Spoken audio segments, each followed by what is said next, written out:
Ok, ahí tenemos sonido. Perfecto.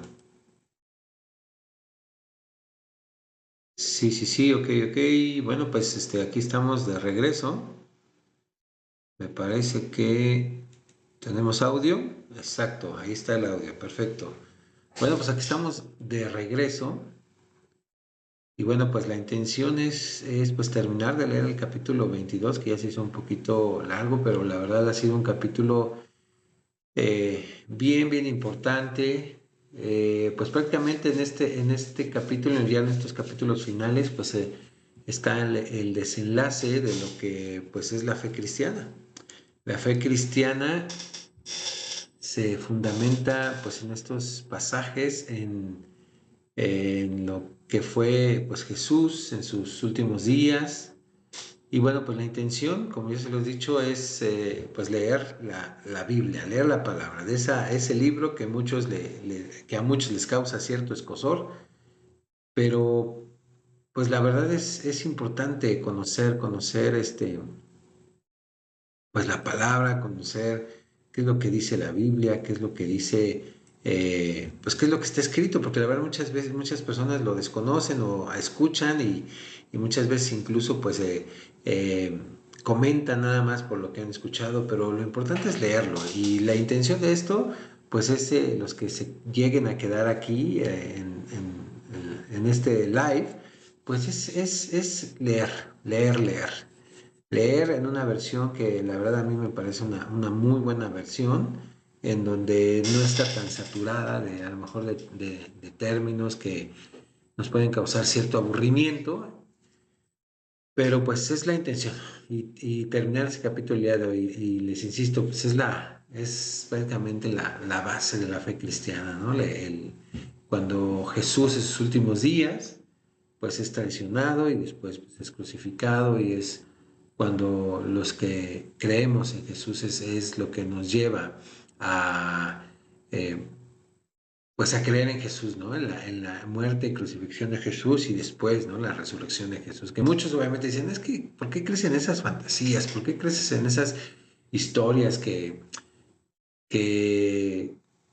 pues que es imposible, ¿no? Que llegue a pasar. Pero los que hemos conocido a Dios, lo que hemos decidido creer en Dios, eh, nos damos cuenta, pues, que realmente Dios es real, Dios existe, Dios está pues, en todos lados, ¿no? Y los que hemos incluso experimentado algo, un encuentro real con Dios, los que hemos experimentado realmente eh, tener un corazón cambiado, transformado por Dios, es cuando decimos, es que yo no puedo negar que Dios existe, y yo no puedo negar cómo incluso el estar leyendo su palabra nos transforma, nos cambia, y llegamos a tener un encuentro con Dios en donde Dios nos quita pues todo lo que veníamos cargando, veníamos luchando con muchas creencias, luchando con muchas cosas que nos mantenían en un estilo de vida pues que nos hacía daño, ¿no? Y lo único que podría yo decirles es que digan lo que digan, afirmen lo que afirmen, Dios es real, sigue cambiando vidas, sigue cambiando a muchas personas, y pues también una parte de conocer a Dios pues es leer su palabra. Y pues vamos a dar inicio, vamos en el versículo 47. Si a lo mejor tú quieres leer los anteriores, pues métete ahí a mis videos, está la lectura de los versículos anteriores, en donde pues vamos desglosando cómo van pasando las cosas, y vamos a conocer a Dios, vamos a conocer a Dios, vamos a conocerlo a través de su palabra, y pues vamos a empezar. Y precisamente vamos en donde traicionan y arrestan a Jesús.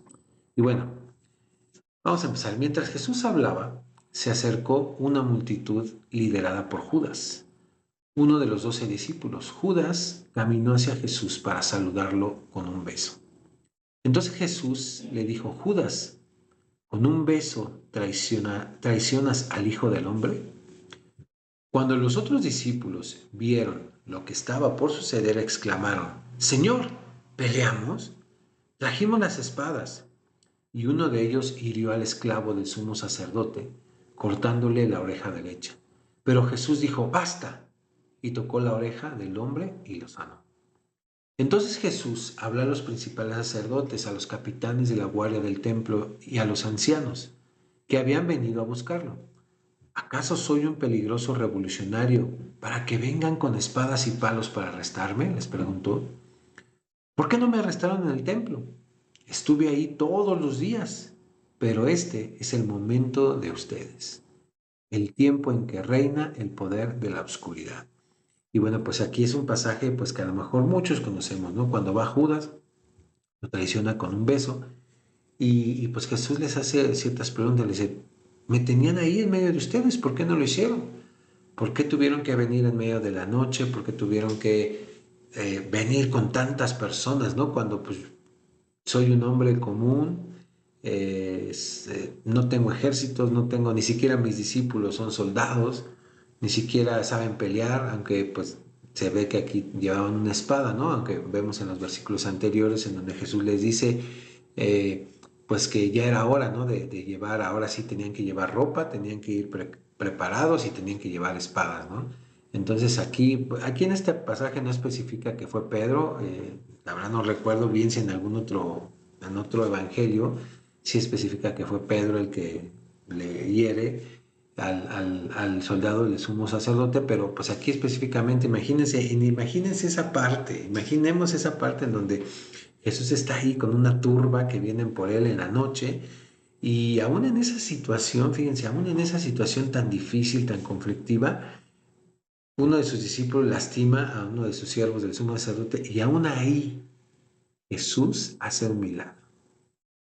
No sé si lo había notado, no sé si había notado. Yo ahorita en este momento estoy tocando ese tema, aún en el tiempo difícil, en el tiempo de angustia, aún en el tiempo en el que estaban ahí casi todos golpeándose por defender a Jesús, yo me imagino esa parte, aún ahí, enfrente del sumo sacerdote, enfrente de todos los que fueron a arrestarlo, aún ahí Jesús hace un milagro y sana a alguien. ¡Wow!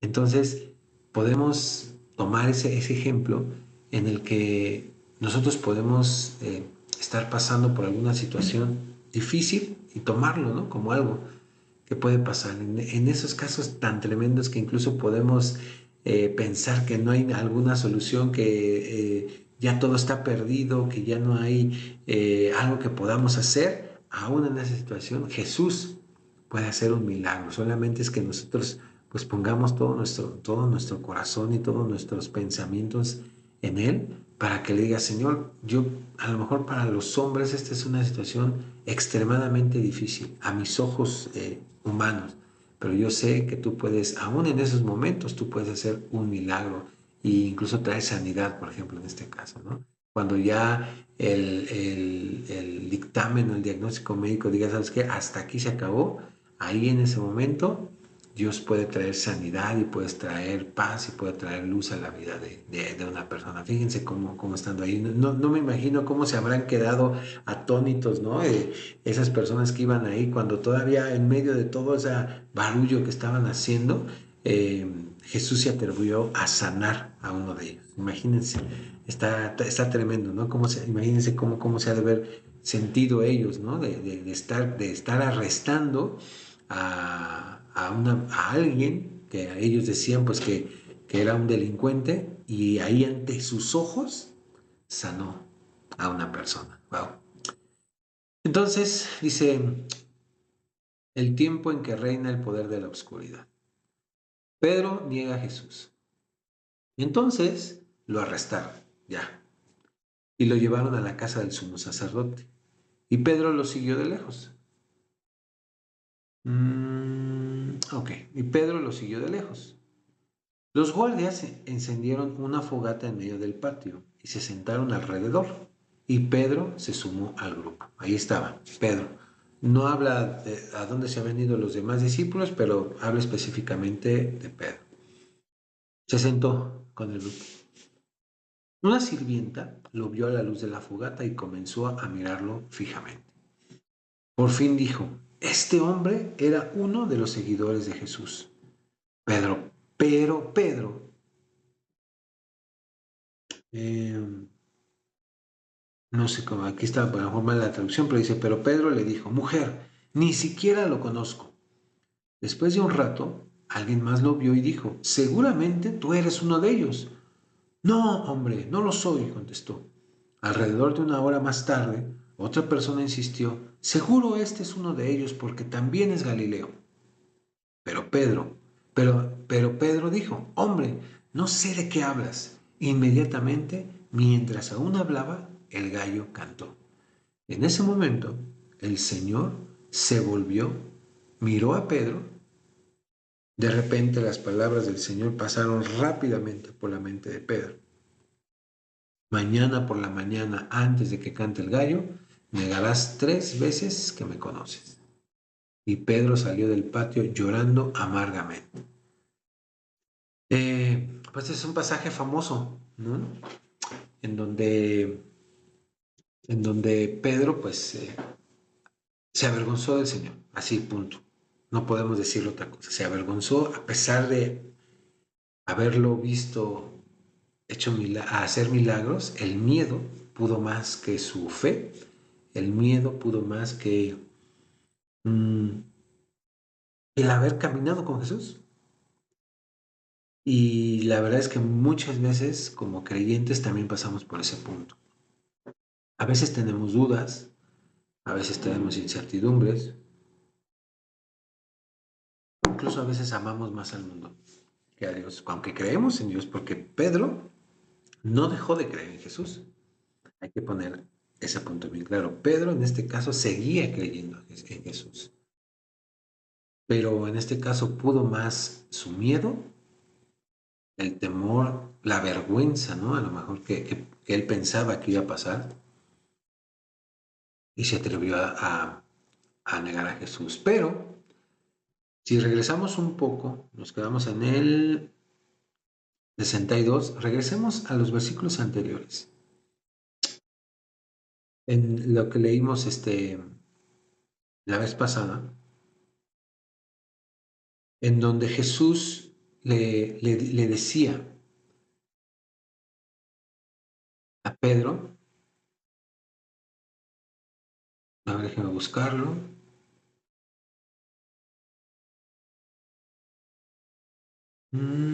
Aquí está. Cuando Jesús le dice a Pedro que Satanás lo había pedido para zarandearlo, fíjense, pero yo he rogado en oración por ti, Simón, para que tu fe no falle. Aquí es algo bien importante, fíjense. Pedro no dejó de creer en Jesús. Pedro seguía creyendo en Jesús. Pedro tenía fe en Jesús.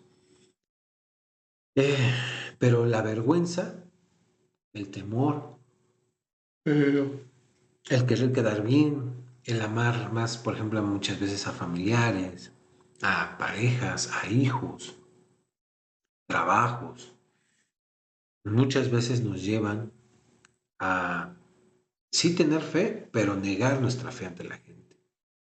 Y es algo, pues obviamente, que pues, a Dios le entristece, ¿no? Porque hay otra parte en la Biblia donde dice que el que negara a Jesús ante los hombres, pues él también lo negaría ante el Padre.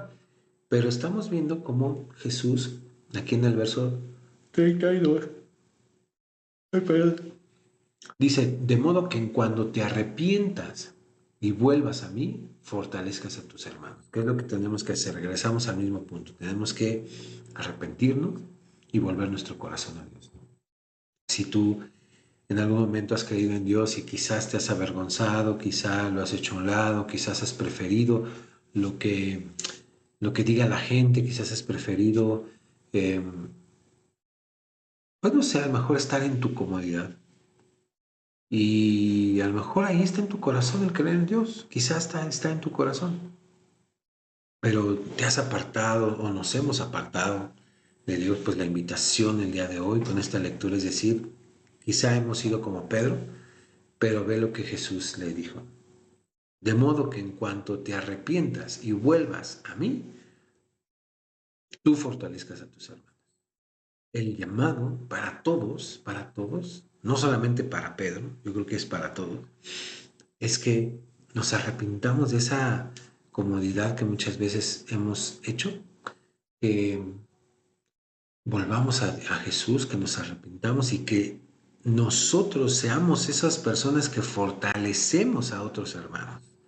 ¿Sí? Regresando aquí al verso 62 en el que estábamos, aquí es cuando Pedro, ay, perdón, tengo un poquito de sueño, aquí es cuando Pedro va a tener que hacer uso de esas palabras de Jesús. Aquí es cuando Pedro va a tener que echar mano de esas palabras que Jesús le dijo, que dice, sabes que tienes que arrepentirte, tienes que buscarme otra vez y tienes que, si de verdad crees en mí, si de verdad tienes esa fe en mí, si de verdad tienes ese, esas ganas de conocerme, esas ganas de servirme, pues tienes que ahora que fortalecer a tus hermanos, ya fortalecerte tú y fortalecer a tus hermanos, ir y fortalecer a tus hermanos. Entonces, aquí en esta parte, Jesús salió del patio llorando amargamente. Y pues le va a tocar a Pedro, ya lo dije, lo repito, arrepentirse e ir y fortalecer a sus hermanos. Los guardias que estaban a cargo de Jesús comenzaron a burlarse de él y a golpearlo. Le vendaron los ojos y le dijeron, profetízanos, ¿quién te tocó esta vez? Y le lanzaban todo tipo de insultos. Y pues esta es parte de todas las humillaciones que Jesús empezó a sufrir por el pago de nuestros pecados. Aquí es donde Jesús ya empieza a ser maltratado, donde Jesús empieza a ser humillado, donde Jesús empieza a ser transgredido por nuestras transgresiones. Y los que tenemos la fe cristiana, los que creemos en Jesús, es aquí donde nosotros nos ponemos a decir, Jesús eh, pasó por nosotros, Jesús pagó por nosotros, Jesús fue humillado y todo lo que nosotros merecíamos, Jesús lo pasó por nosotros, por nuestros pecados, por nuestras transgresiones, por nuestras mentiras, por nuestros robos, por nuestras iniquidades. Aquí es donde Jesús empieza a pagar por nuestros pecados. Jesús ante el concilio. Al amanecer, todos los ancianos del pueblo, o sea, y esto fue la noche, ya amaneció, imagínate en la madrugada, Jesús estando siendo golpeado, siendo humillado por los soldados. Ya Pedro ya se fue de ese lugar porque, perdón, pues sintió miedo. Pues ya sintió miedo y Jesús pues ya se avergonzó y se fue. Al amanecer todos los ancianos del pueblo se reunieron, incluidos los principales sacerdotes y los maestros de la ley religiosa. Llevaron a Jesús ante el concilio supremo y le dijeron, dinos, ¿eres tú el Mesías? Él les respondió, si lo dijera, no me creerían. Y si yo les hiciera una pregunta, ustedes no me la contestarían. Sin embargo, desde ahora, el Hijo del Hombre estará sentado en el lugar de poder a la derecha de Dios. Y esto era lo que pues les encendía, ¿no? A los fariseos, a todas las personas los que enseñaban la ley, porque pues en este momento Jesús se estaba comparando con Dios, decía que él iba a estar sentado con Dios y obviamente eran cosas que a los fariseos no les entraban, y eran cosas inauditas para ellos, no eran herejías.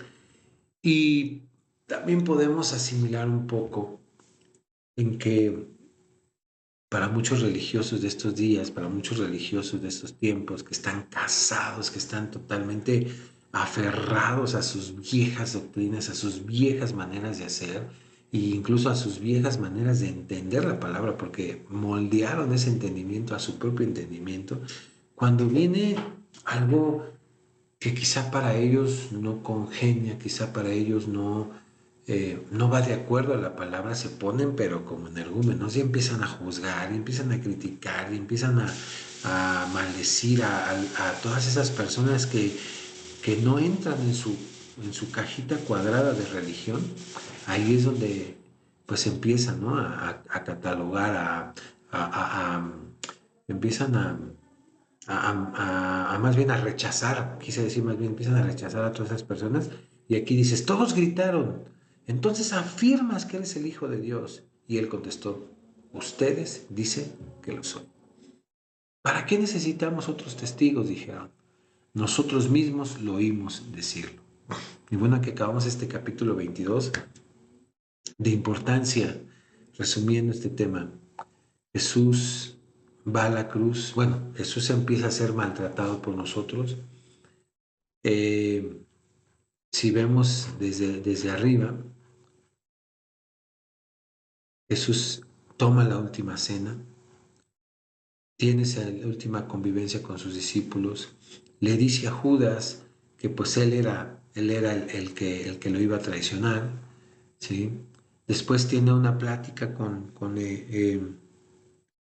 sus discípulos, y aquí llegué a este punto en donde les dice quién va a ser el más importante, y aquí Jesús enseña que el que quiere ser más importante tiene que ser el que más sirve, el que quiere ser el más importante tiene que ser el que ayuda a los demás, el que quiere ser el más importante es el que eh, pone su vida para servir y para ayudar al necesitado, si tú estás en una condición económica quizá mejor que otras, pues bendice. Si tú a lo mejor puedes ofrecer de tu tiempo para las personas necesitadas, ofrécelo. Si tú tienes dones, si tú tienes talentos, dalos para servir a los demás. Y aquí dice, pero entre ustedes, fíjense, quiero repetir esta parte, en este mundo los reyes y los grandes hombres tratan a su pueblo con prepotencia. Y así es. Muchas veces las personas con poder, que son gobernantes, se jactan, ¿no? del poder que tienen, y empiezan a comportarse de una manera prepotente y soberbia, ¿no? Sin embargo, son llamados amigos del pueblo. Imagínense, todavía y ese parecido, ¿no? No sé en qué país estés tú, pero eh, siempre esa gente que tiene el poder o que es votada, que es puesta en puestos de poder, son alabados, son eh, venerados, si lo quieres tú, pasa el presidente o el gobernador o el diputado o el jefe, no sé, y casi casi la gente se pone de tapete, ¿no? Para que pasen, y muchas veces son prepotentes y son soberbios, ¿no? Y ¿cómo es posible, ¿no? Que la gente los trate de esa manera cuando son unas personas que tienen un corazón nefasto, ¿no? Y aquí les son amigos del pueblo, cuando muchas veces esas personas pues son pues se sirven, ¿no? Del pueblo, pero bueno, también aquí Jesús toma temas políticos, ¿no? Pero entre ustedes será diferente, fíjense lo que la enseñanza que dice Jesús. El más importante de ustedes deberá tomar el puesto más bajo, y el líder debe ser como un sirviente, a punto. El que quiera ser un líder tiene que ser un sirviente. ¿Quién es más importante, el que se sienta a la mesa o el que la sirve? El que se sienta a la mesa, por supuesto, pero Jesús les aclara, pero en este caso no, pues yo estoy entre ustedes como uno que sirve. Entonces Jesús en este capítulo les enseña cómo debe ser todo seguidor de Jesús. ¿Cómo debe ser? Aquí Jesús les especifica, si ustedes quieren seguirme, Jesús les especifica, si ustedes quieren ser como yo, tienen que ser los que más sirven, tienen que ser los que más ayudan, tienen que dejar de ser orgullosos, tienen que dejar de ser soberbios, tienen que dejar de estar juzgando a los demás, tienen que dejar de estar condenando a los demás, tienen que ser esas personas que la gente se sienta confiada en ustedes. Si ustedes dicen ser mis seguidores, tienen que ser unas personas confiables, tienen que ser unas personas que ayudan a donde quieran que estar, y no son las que están criticando de más, no son las que están inventando chismes, chismeando, a ver qué está mal acomodado por ahí y ya se lo están robando, o a ver qué está pasando por ahí, ya están inventando o suponiendo cosas. O sea, esos no son un servidor de Cristo, ¿no? Entonces, pues aquí Jesucristo se lo está enseñando. Si ustedes quieren ser mis seguidores, tienen que ser los que más sirvan, los que más ayudan, los que no juzgan, los que no critican, y en eso van a reflejar que realmente son mis seguidores. Y bueno, viene cuando Jesús le dice a Pedro que lo va a negar, pero Jesús le dice, pero voy a orar para que tu fe no falle.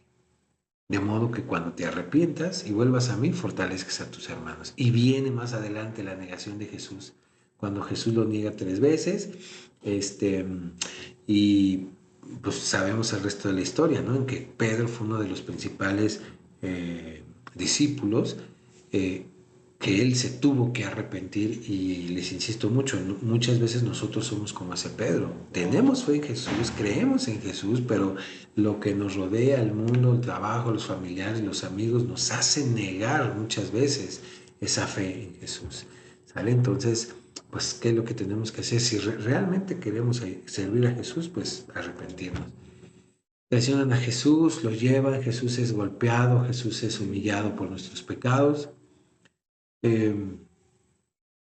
Pues termina en que Jesús él lleva a que el concilio declare, confirme que Él es el Hijo de Dios. Bueno, pues hasta aquí llega el capítulo 22. Yo espero que pues a los que vean este live o esta grabación que se queda, pues nos haga reflexionar en quién es Jesús y todo lo que pasó por nosotros, pero también la enseñanza que Jesús nos deja y cómo nos lleva a querer ser pues realmente unos seguidores de Jesús, unos cristianos, pero de esos cristianos sin que estén influenciados por algún tipo de religión. Cristianos sin religión, porque la religión lo único que hace es estar separando a la gente, incluso dentro de grupos cristianos todavía hay otros subgrupos y se están peleando y se están diciendo que no, que tú, que yo tengo la verdad, no, que tu forma de hacerlo está mal y que mi forma de hacerlo está bien y que esto está bien y que esto está mal, cuando realmente deberíamos de ser una sola iglesia como la iglesia primitiva, por ejemplo, que entre ellos se ayudaban, que entre ellos se bendecían, que entre ellos, que no se ponían a discutir si era bueno el diezmo, no era el diezmo, que si deberían de dar ofrendas o que si se tenían que vestir así, que si se tenían que vestir así, no sé. La iglesia primitiva era una iglesia totalmente unida, la iglesia primitiva veían unos por otros, se bendecían unos a otros, pero desgraciadamente la religión, lo que hizo, la invención de una religión X o de unas religiones X que están dentro del cristianismo, lo único que hizo pues fue dividir a la gente. Y bueno, pues aquí acabamos en el capítulo 22. Yo espero que sea esto sea de bendición para todos. Voy a terminar con una oración. Señor, yo te doy gracias por tu palabra. Te doy gracias porque a la luz de tu palabra, Señor, tú nos enseñas que tú nos amas, que tú nos perdonas, que tú oraste por nosotros, Señor, para que no perdiéramos nuestra fe. Y también nos enseñas, Señor, todo lo que tú padeciste y sufriste, Señor, por llevar nuestros pecados a la cruz. Señor, yo oro por todas esas personas que en algún momento van a ver este video, Señor, para que tú despiertes en ellos ese deseo, para que tú despiertes en ellos ese anhelo de buscarte y de encontrarse contigo. Así como te pido que tú lo despiertes en mí todos los días y en cada persona, Señor, que te busca genuinamente. Padre, te adoro, te adoramos, te adoro, te bendigo, Señor, y te doy gracias. Y yo te pido, Señor, que tú estés con nosotros todos los días y que tú nos ayudes a estar más cerca de tu corazón siempre, todos los días. Gracias en el nombre de Jesús. Amén. Y bueno, les deseo muchas bendiciones, que estén muy bien, excelente día, excelente semana. Si están pasando por algún problema de salud, sigamos orando por una restauración. Si estás pasando por un problema económico, también vamos a orar. Sí, hay que seguir orando y que no perdamos nuestra fe en Jesús. Que estén muy bien, que Dios les bendiga. Bye.